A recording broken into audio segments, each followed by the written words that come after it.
On referme cette édition avec la revue de presse à lire à la une des journaux de ce jeudi. Le secteur touristique paralysé par la situation sécuritaire et la panique à Pazani, à la périphérie nord de Ouagadougou, suite à l'explosion d'une grenade hier dans une salle de classe. Que d'interrogations dans la presse. Vincent Kenderbiogo.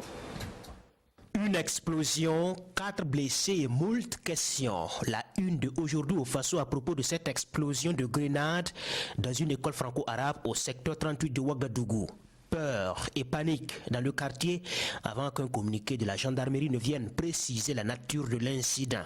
Un engin explosif de ce type entre les mains d'un élève dans une école relève du mystère. Comment s'est-il retrouvé là, s'interroge le journal. D'où est venue cette grenade? Autre question, cette fois de l'observateur Palga. Pas de réponse pour l'instant. Le bourgmestre de la capitale qui s'est déplacé sur les lieux demande de la patience, le temps que les enquêteurs élucident cette affaire. Ce n'est pas une grenade qui a explosé, mais plutôt un métal, rétorque le fondateur de l'école, ici à la une du journal Le Pays. Un métal qui ressemblerait à du cuivre ramassé par un élève de 12 ans avec pour objectif de le vendre, explique Salif Savadgo.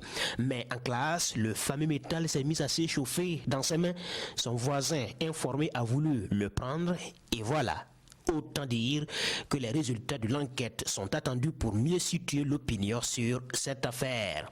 Et s'il y a un secteur touché par ce climat d'insécurité, c'est bien celui du tourisme. Un coup dur pour les sites touristiques, titre citoyen qui nous propose un dossier sur la question. Le pays est riche de son patrimoine touristique, mais partout les chiffres dégringolent sur les sites et dans l'hôtellerie.